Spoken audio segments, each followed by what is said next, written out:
Dito tayo sa pamimigay sa pag-uusap ni Nicodemo at ni Jesus. At bahagi po rito na sabi nga yung famous na John 3:16, dahil sa pag-ibig ng Diyos ay ibinigay niya ang kanyang bugtong na anak upang ang sumasampalataya sa Kanya ay hindi mapahamak, kundi magkaroon ng buhay na walang hanggan.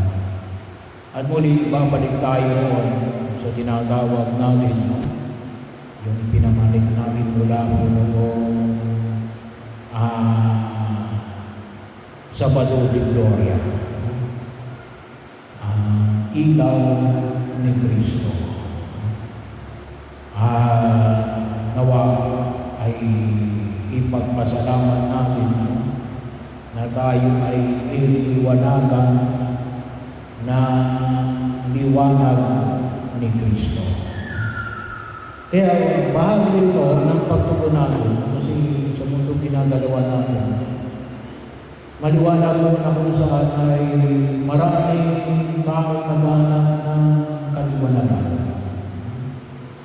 Sabi na ako natin, may mga filosofiya, may mga ideolohiya, kahit na po ang iba't ibang uri ng pananampalataya ay nagnanais na magbigay ng liwanag. Bahagi na kung saan ay makita namin, lahat naman yan ay nais na ating pinapamanig na tayo ay nais na liwanagan. Pero yung pangalan ay pinapayag na nasasyalan. Makita natin yung liwanag na ito, lalong-lalo na sa liwanag ng ating Panginoong Hesus Kristo. Kasi iba po yung liwanag na Jesus. Maaaring ang lahat ay pwedeng magbigay ng liwanag. Pero hindi lang po yung liwanag na makarating tayo doon sa liwanag na pinamamanig ni Jesus. Ngunit itinuturo niya rin sa atin yung pamamaraan na makamit ang liwanag na ito. So, kaya bahagi mo, hindi lang mo ito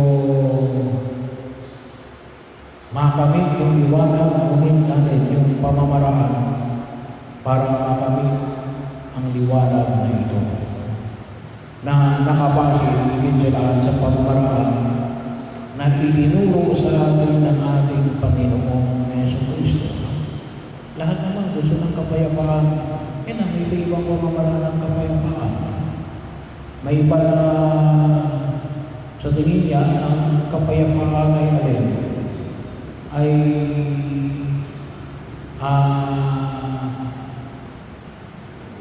tawagin natin ay ubusan ng lahi.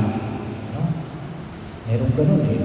Makakamit yung kapayapaan pero ubusan ng lahi.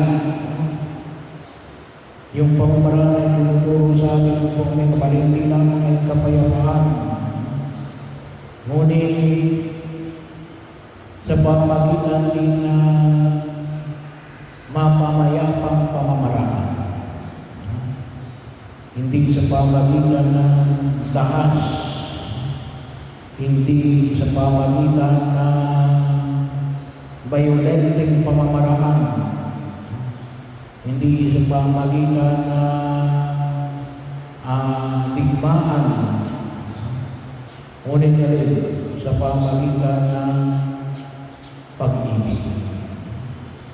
Kaya yung liwanag na ito na dulot na Jesus ay makita natin. Kasi lahat magpapahayag natin na liwanag. Pero ang tanong ay, ito ba yung liwanag ng ating Panginoong Kristo. Nais ng Diyos at lahat, nais natin natin mapabuti ang ating katatayuan. Umunlad tayo.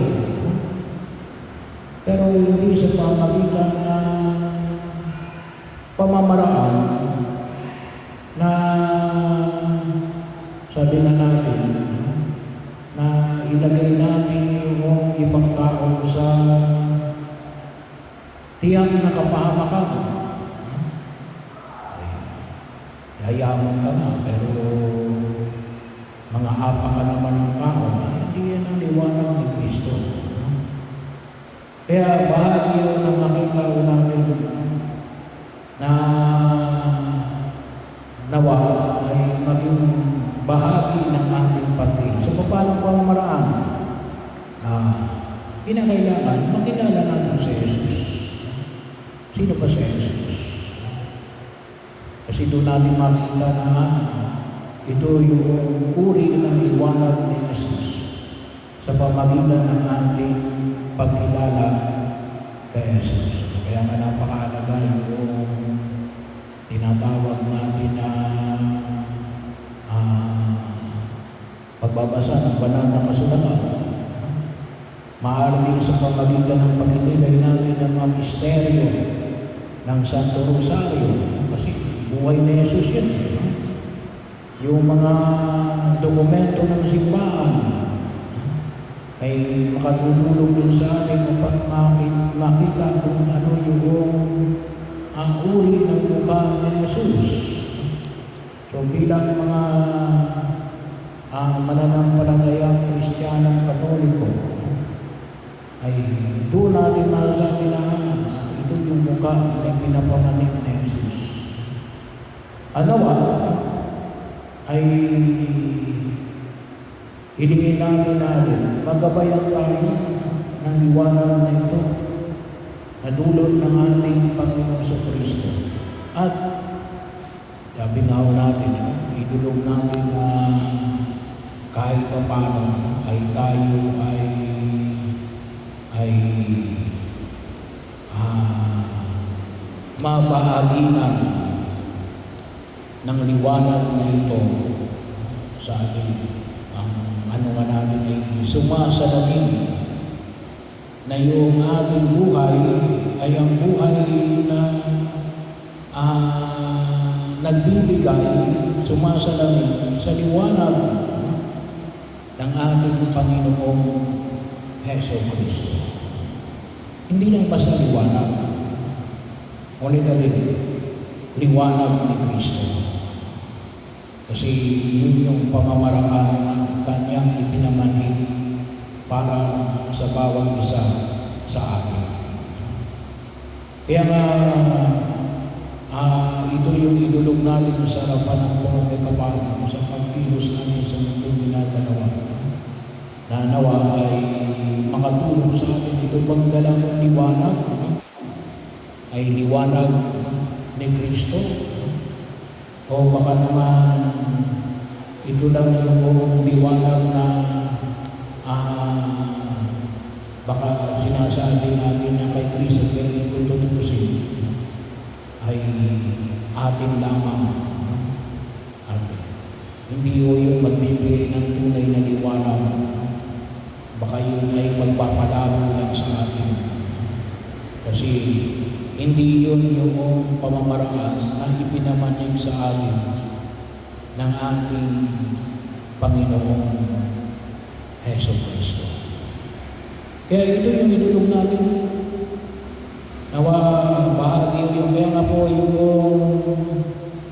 yung ating binyag, yung pagdala natin ng kandila, at yung ginawa natin noong Sabado de Gloria. Ay dala-dala tayong kandila natin mula doon sa Paschal Temple nang galing sa liwanag ni Kristo. Kasi pwede naman tayo magdala ng kandila, pero baka hindi kay Kristo yun. Kaya sana po yung liwanag natin ay hindi lang basta liwanag. Liwanag ni Kristo.